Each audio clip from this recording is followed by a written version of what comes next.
questions regarding finishing of your project work. I think that's fair enough to give you the chance to talk together and to ask for some help. So then let's move forward. We already did project work part for today. So now it's about the content repetition. And if I'm right, somewhere it is Ray and Zoe who are responsible for the repetition of the last lesson. So do you want to share your screen?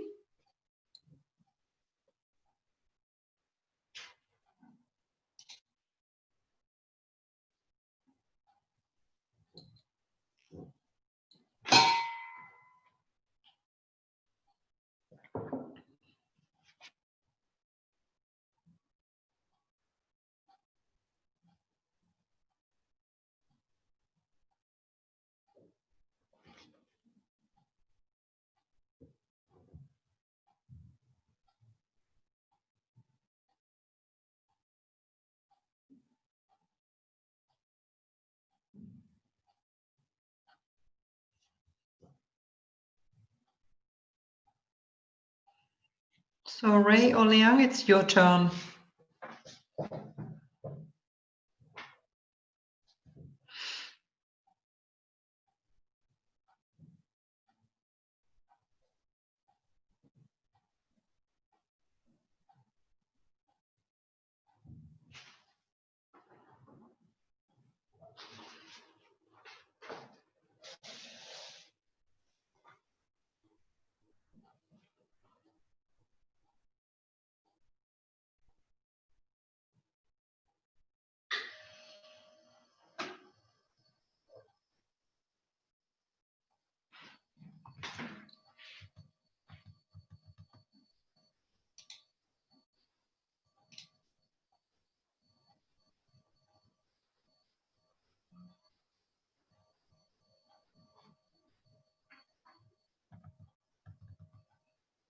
Oh, and I'm wrong. It's Ray and Zoe. Sorry, Liang. Ray and Zoe were responsible for the repetition of the last session. That means especially about the areas of consulting and which areas consulting takes place.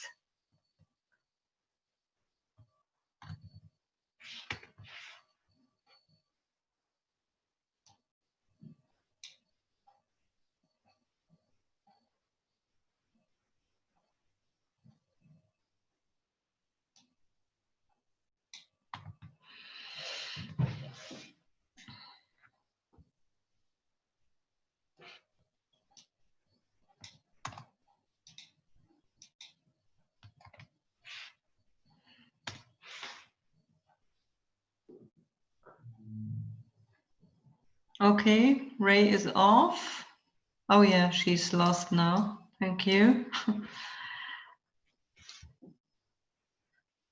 Maybe Zoe, you can take over.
Okay, so as Ray is off and so I couldn't prepare the repetition, we will probably just go through it in a very quick way and then go to the self-study. So next week we have repetition. So share my screen.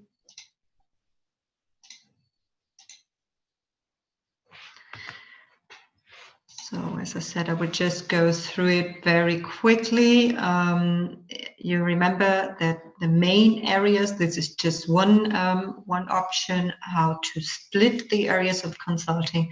But this is a very common way to say that there's one part that's focusing on management and strategy consulting, another one on more organizational and process consulting, IT consulting, and HR consulting.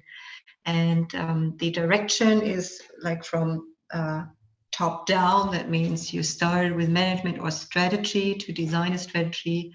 And then you will create processes and maybe change structures and find a fitting IT solution. And HR is somewhere in the middle between organization and processes. And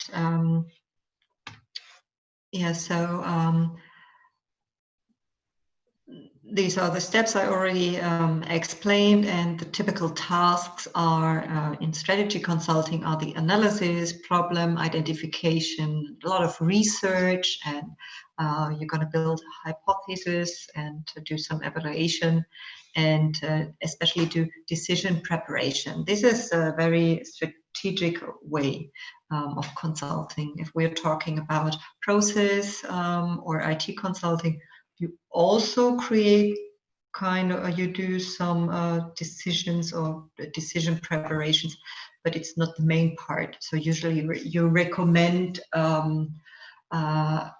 best practice solution. And if we are talking about strategy consulting, sometimes you show the client different ways. And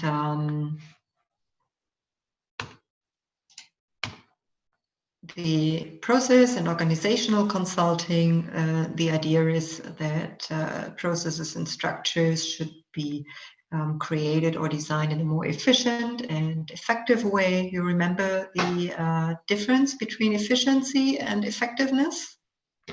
Who knows it? Who remembers? You can also write it in the chat. What's the difference between efficiency? Sorry, chat is still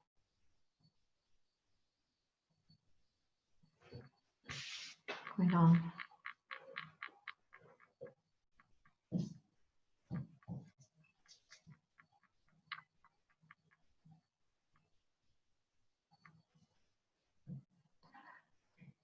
So effectiveness means to do the right things. That means if something's working, and the efficiency is how good it's working. So for example, if you create a faster process or with less failures, then you created a more efficient way to reach your goal. Or we talked about how to reach your workplace. Yeah, you can go by foot, you can also go by plane or by car, and every of these ways is effective, but there are different kinds of efficiency. So what's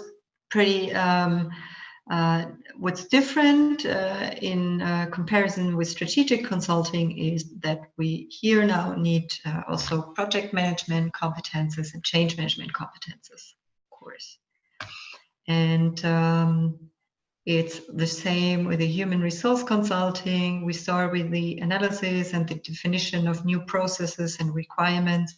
And we also need project management, change management competences to create the implementation then. And last not least, the IT consulting. The difference to other kinds of consulting areas is, for example, that you also do configuration and customization, for example. That depends on your consulting job, of course, but it's also possible to do some kind of IT development and to do some support afterwards, which is more kind of after sales. So did you have any questions after the last lesson? I think we lost someone else. Is there, Jen? Oh, okay. So any questions open regarding the areas of consulting?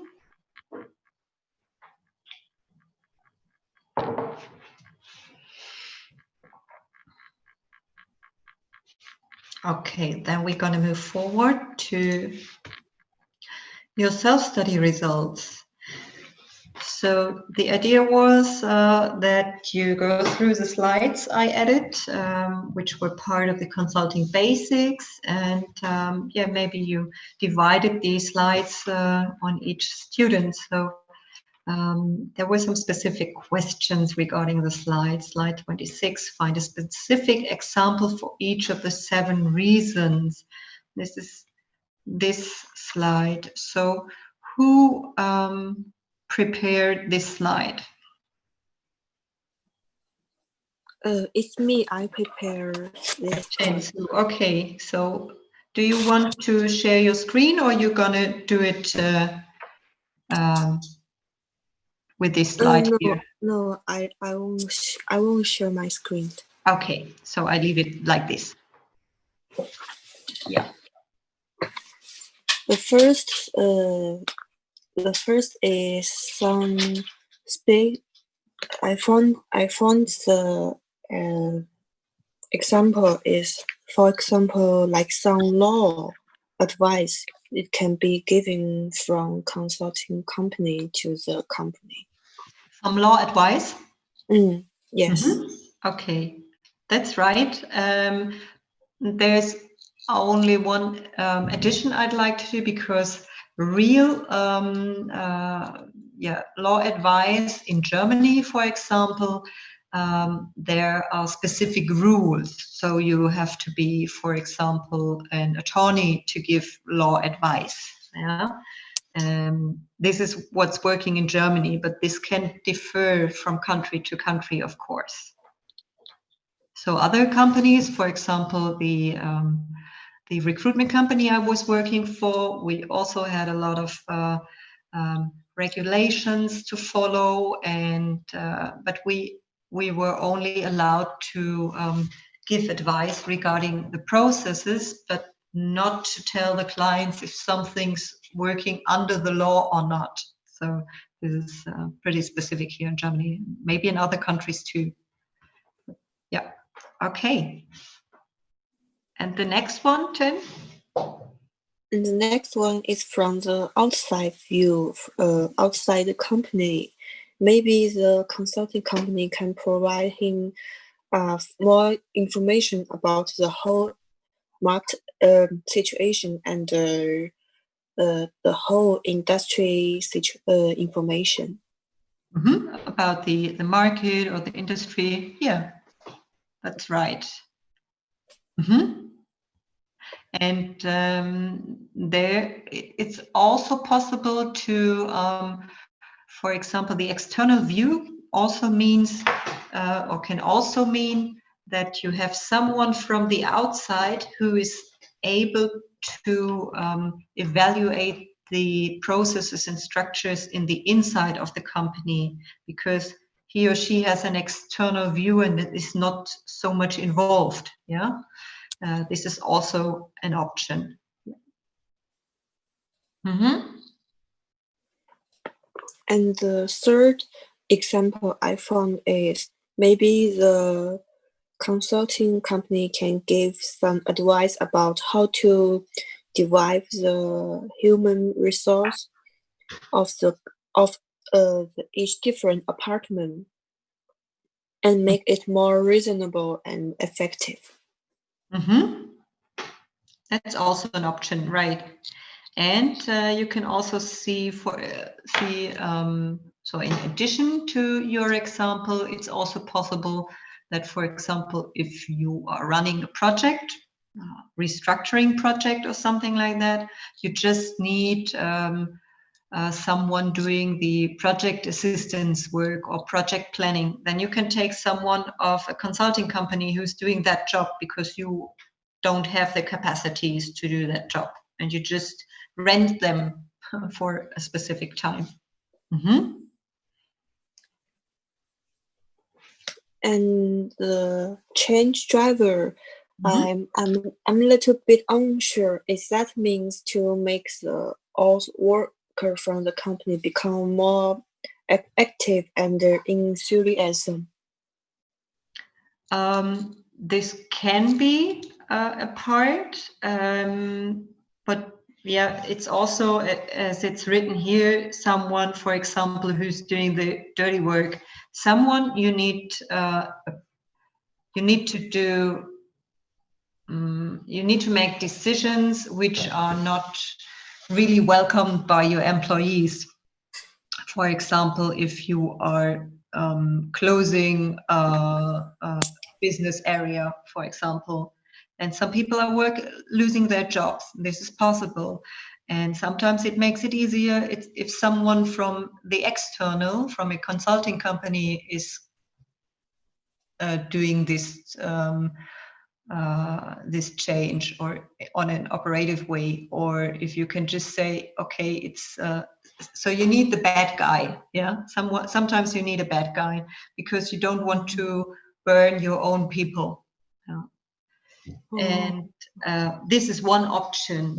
And also another one described here with the ability to drive change free from personal interest. It's also sometimes you want a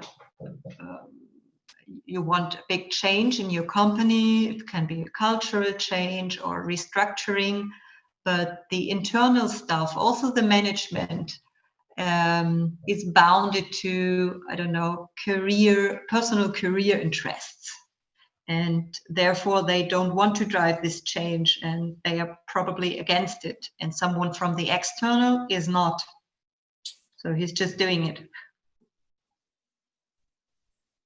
Okay. Mm-hmm. And the next is business development. And I think as a B2B model, maybe you can through the consulting company to find more business cooperation partner and also meet some more customer. Mm-hmm. Yeah, definitely. Mm-hmm. And the next also it will promote the innovation of the company. So it also gives the chance from the consulting company. Mm-hmm. The number 6 and 4 seem to be pretty close. The idea why I wrote it in different numbers is that this is more, let's say, on a cultural level to how you say, enable people, yeah, and this is to do the hard job. Yeah. And okay, so the last one, networking. It may be help more with the, for example, like international cooperation, working and creating a more better, create a better environment, working environment. Can you explain this again? I'm not quite sure if I got it. It can provide maybe for an international working environment, because that's the networking from different area, people getting communicate with the internet. The idea is here less on a technological level. It's more that, for example, if you reach out to a consulting company, they can bring you in contact with others, with other companies, also on an international level, or with specific resources and candidates. They can bring you together with interesting companies for joint ventures, for example, or just to share best practices or your experiences. That's the idea behind that point.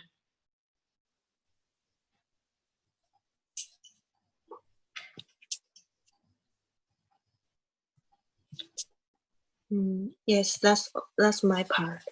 Okay, thank you very much. Any questions from the others?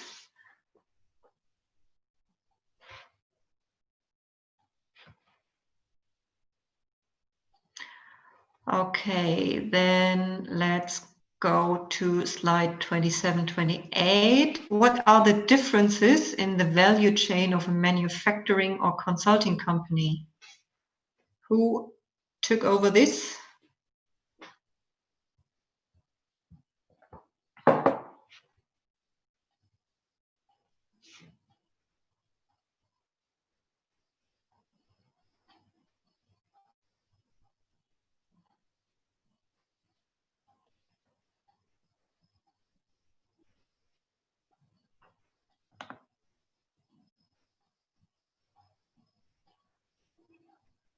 Was it Ray or someone else who took over these slides and the question?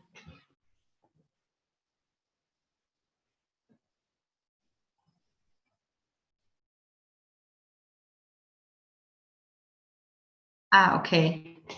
So then we will just, I will say something about it later on, then we will just move to the next one. Okay, 28. Okay, so shall I move to that slide?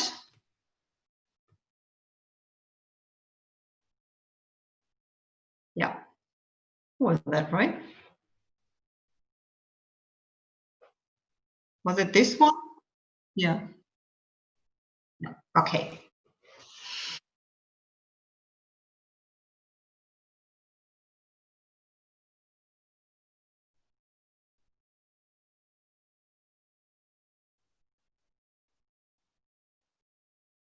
Mhm.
Mm-hmm. Okay, thank you. So maybe some additional words to this as well. The idea behind partner management is that you as a consulting company, no matter how big you are and how many services you offer and areas you focus on, there are always some parts left in regards to technology or services. You are not professional. And so it makes sense to build up partnerships with other consulting companies or technology companies to offer a full service portfolio to the client together with your partner.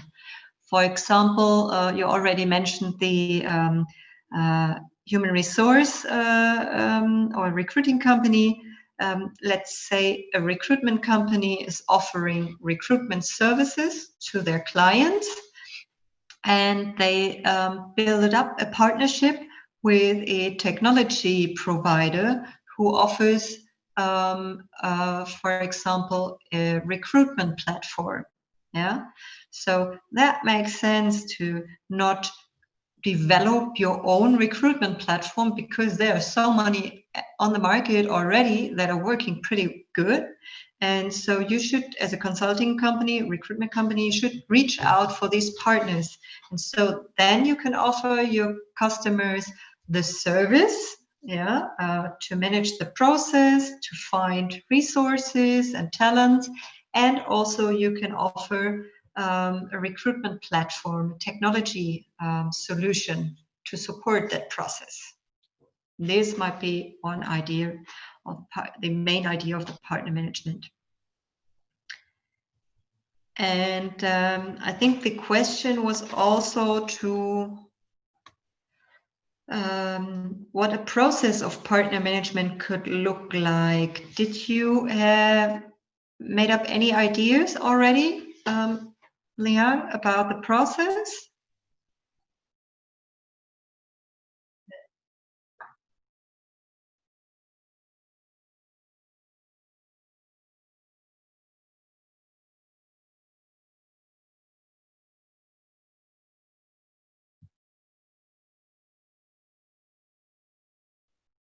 Mm-hmm.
Wow, you did already a quick run through our content input of today. So, like a preview, no, how you call it, sneak preview, yes. So that's correct. What you described is the consulting process, almost from end to end. And it's not that far from the process of partner management. When we are talking about partners, we are not talking about our clients, right? We are talking about companies we want to work together with to offer a wider range of services or products to our clients. And so the process of partner management, for example, would be to do some analysis. What are we offering now? What are our core services and products? And what are our clients missing at the moment? Yeah. So what would be a good additional service for our clients? And then you could reach out, or you would do some research on the market. What kind of companies could offer this missing service or technology? Back to the example of the recruitment company, you would do some research about what kind of companies or what kind of products are on the market right now, who are offering recruitment platform. And then you would do, for example, a long list and a short list. You would write down some criteria, what are must-haves or nice-to-haves, maybe together with some of your clients. Yeah, you could do a survey or something like that.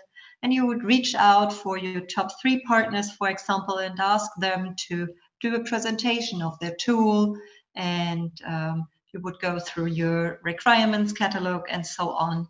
And if some of these companies do fit your requirements and the requirements of your clients, then you could, for example, create a partnership contract or something like that. And then it really depends how your market power is and how the power of your potential partner is. For example, you could just share your customer leads, yeah, and talk about each other, or you could go, you could do a joint campaign on the market, whatever. There are so many different ways to create this kind of partnership. But what's really important is what I said first, to really think about what are your requirements for a partner, and to check if the partner is fitting these requirements, and to be very honest about your goals and the goals of your partner. And then, it's also very important to think about how to care your partners, how to stay in contact, what kind of information you should share, and so on. And maybe you should also do kind of a partnership review every year. Yeah, how is it? How is the partnership going on? Is it working? And so on. So, thank you, Liang. And let's check later if your process, the consulting process, is fitting with the one I tried to explain. And thank you for the preparation. If I got it right, Ray is back in town. Yeah, I see something in the chat. Sorry. So, Ray, shall I just read what you've written in the chat, or do you want to add something? Or you want to say that?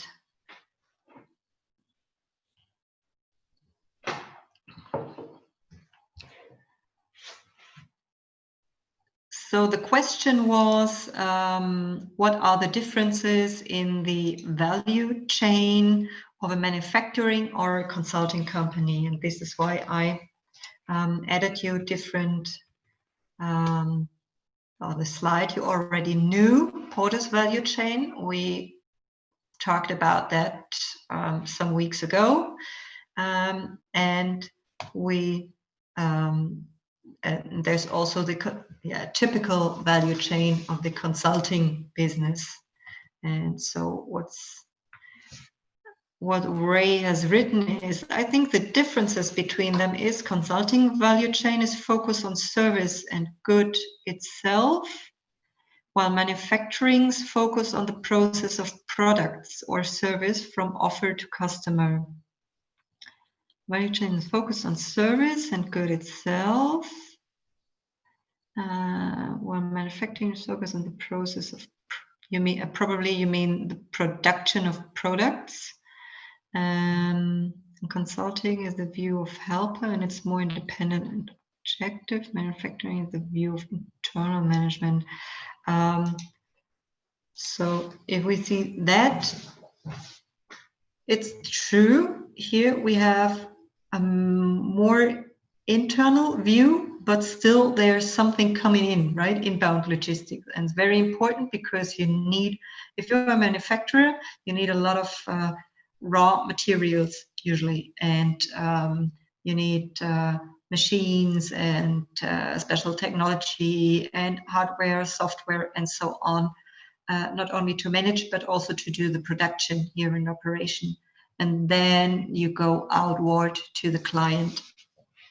And in In comparison, this is also just an idea. The consulting value chain is more focused. So as we don't create product, it's, yeah, we call it product design, but it's a conceptual product design. Yeah, we do not do the, usually it's a service that we offer to our clients. So the product design is only on a written, or we're talking about PowerPoint slides and process design, but we don't need a big, we don't need machines, we don't need raw materials, and so on. So, but we, in comparison, in consulting business, we are always working on adapting and optimizing our product design. That means we always ask for customer feedback, do market research, continuous improvement and innovation. And this might be slightly different to manufacturing business. Also, the marketing and sales takes a big part, because for customers it's pretty hard. Sometimes it's not so easy to sell a service, because you cannot feel it, you cannot try it, you cannot touch it, and you cannot build up a real prototype, right? And that makes it pretty much harder and more different to do, to transport the value proposition of your product. One specific part here is the delivery, which is also pretty different to the, check if there is something checked. The delivery doesn't mean the delivery like the outbound logistics. The delivery means the delivery of your service, of your product. That might be requirements analysis, solution design, the realization, whatever it looks like, and the evaluation, the end. And we already talked about the partner management.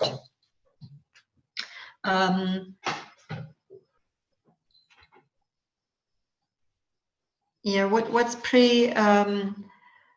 pretty important is that we have, as we can sell a consulting day only once, we have these limited scaling possibilities. So it's not going about the mass. So what we have to work on is to optimize processes and also to take a big view, a big focus on the product design and innovation and continuous improvement internally and also externally.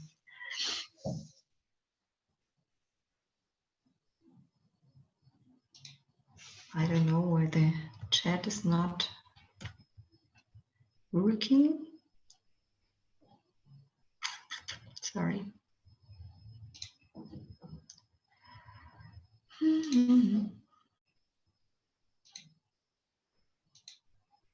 So, yes. So manufacturing also needs the information of the market's feedback. Yeah, that's true. They also need it. So it's slightly different.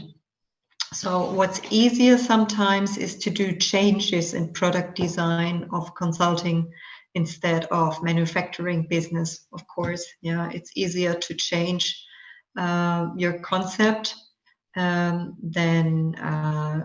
the way of how your product smells, feels, tastes like, whatever.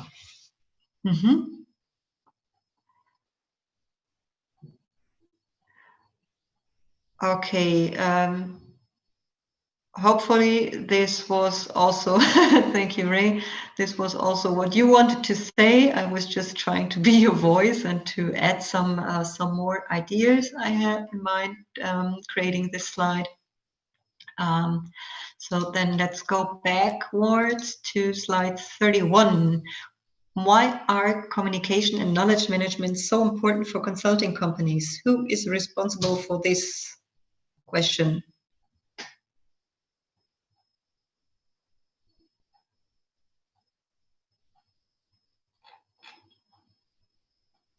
It's this year. Yes, that's my part. Go ahead.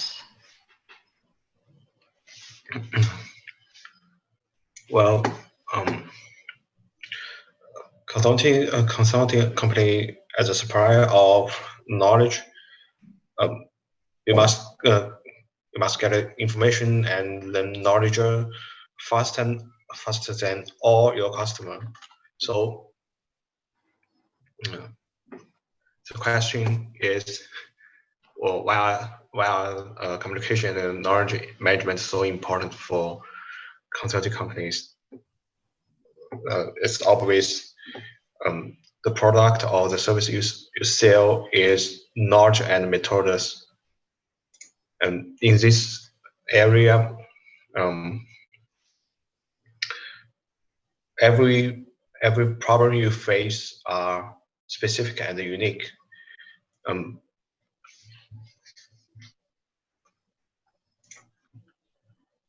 you know the market changed every day, and all the data update every day. So it's very important to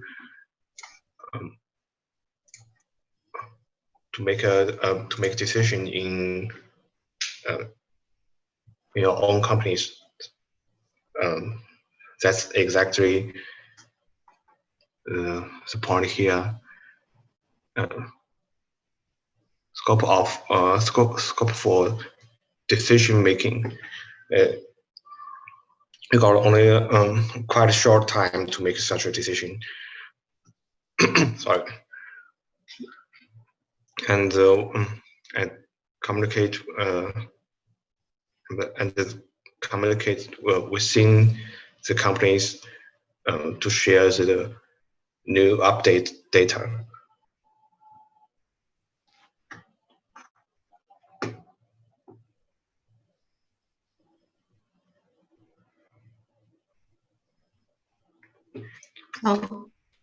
So far I understood what you said is that so the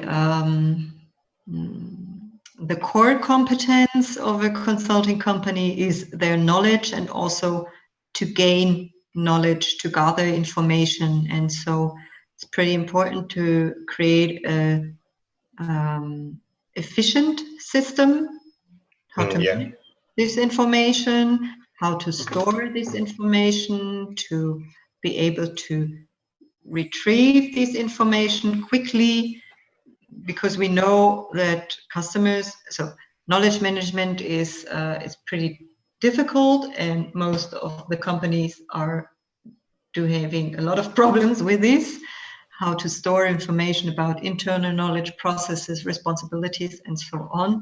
And as it's the core competence of consulting companies to work with it, they have to be like better as their clients and faster. Is it? Yeah. Honest, what you said? I say the knowledge is at the core of consulting companies, and with update of knowledge and information, it depends how much and how fast you did. Mm-hmm. Yeah. And you must do it faster than all your customers, so then you can give them advice or sell your service. Mm-hmm. Yeah, that's right. And to add some more, it's also so usually you are hired in some kind as an expert role, expert for knowledge, expert for methods, or something like that. And so it's pretty important to show your professional skills in the way you are communicating and the way you are managing processes, and also the knowledge management. For example, that means that you are using the same templates within your companies, you are following the same processes, the same consulting processes and steps. So this leads to the impression, at least, that you are working on a professional level and that you are able to help the client with him or her, with their problems. Communication, maybe also to add something. Usually, consulting projects projects might be or usually are or do mean that there is a change coming in the company, and as you already know, change is not always welcome. Yeah, and so they have to be very sensitive in communication, and so this might also be another idea why communication is very important. They have to be very clear on the one hand, and on the other hand, they have to understand the fears and the pressure of their clients and their employees.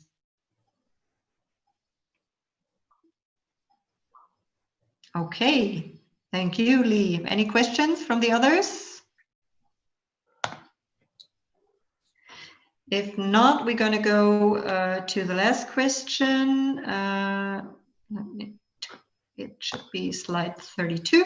What are the pros and cons of this organizational structure? If I'm right, this is the part of Zoe. So what are the pros and cons of this 3-dimension matrix structure?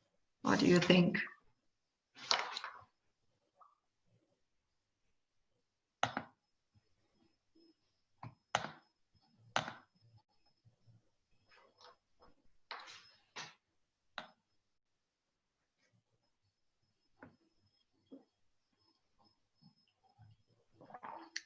Okay, sorry, wrote it down in the chat. I'll try to give you an update. Pros: ability to clarify responsibilities.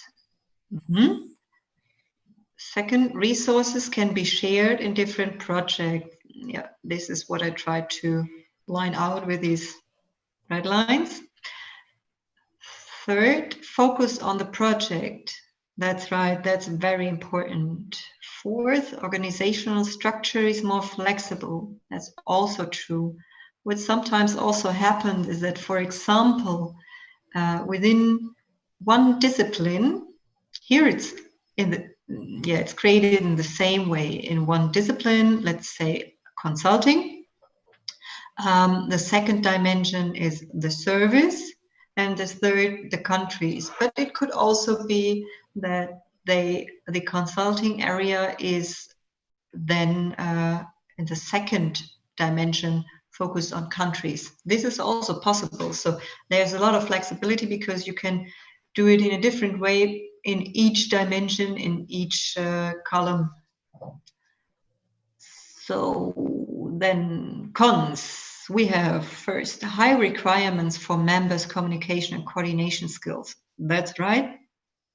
The more dimensions we have, the more communication is relevant and important, needed.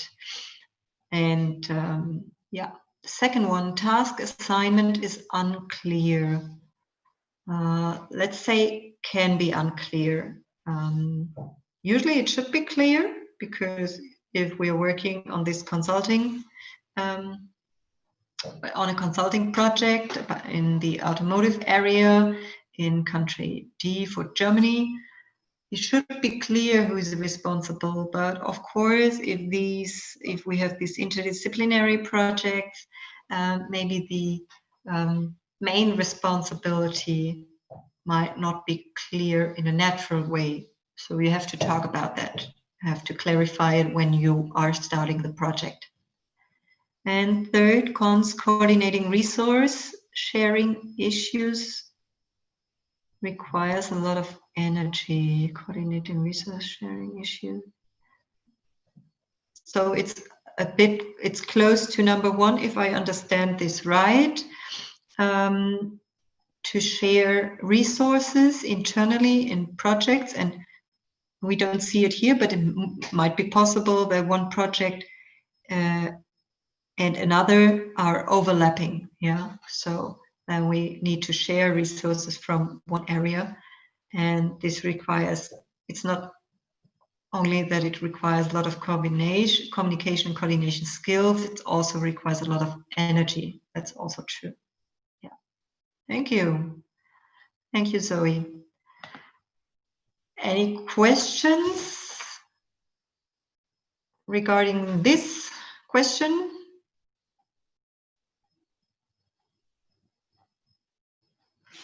Okay. And maybe other questions came up while you were doing the self-study? Anything else that's maybe to be clarified, or everything fine?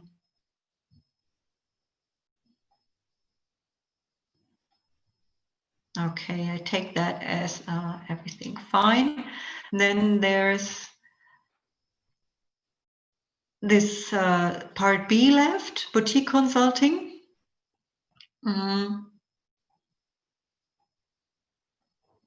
So maybe you've read this paper or just read it in a very quick way.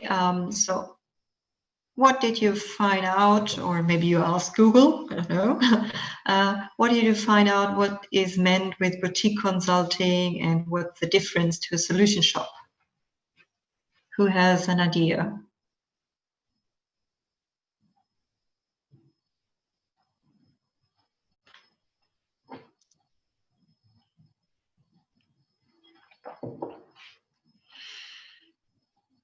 Maybe you want to share your ideas in the chat.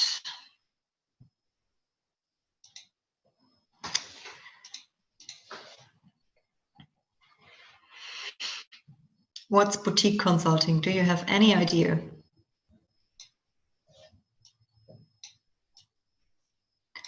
Actually, it was not really defined in the paper. They just referred to other papers.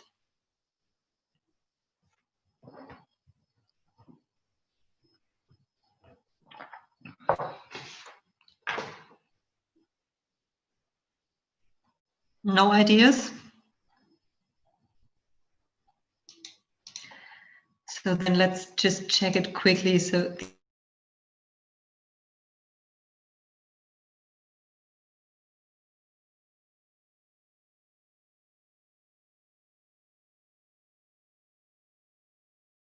there is more a solution shop company.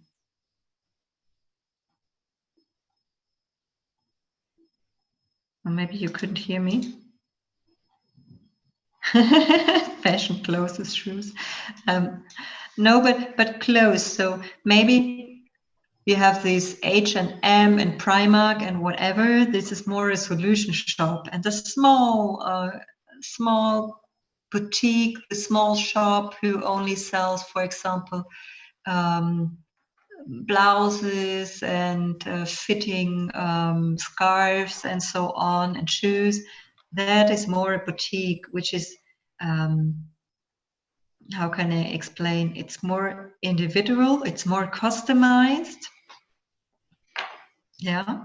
So the idea with the clothes is very good. So you have this big shopping mall, which is a solution shop like Capgemini. They have a lot of different areas and discipline they are working on, offering different services from implementation and support and process optimization and so on. But there are, in addition, some smaller companies, not only smaller, it's more that they offer a more individualized product portfolio. Yeah, they maybe say we do your product we offer IT implementation, but we do it in a very customized and client-focused way. This is the idea behind boutique consulting. But in the paper, they found out that at the moment, there are no facts that are leading to this boutique consulting. Yeah, that are leading to a shift to boutique consulting. It's more that maybe we find a combination. Yeah. Okay. Any questions regarding the paper in general?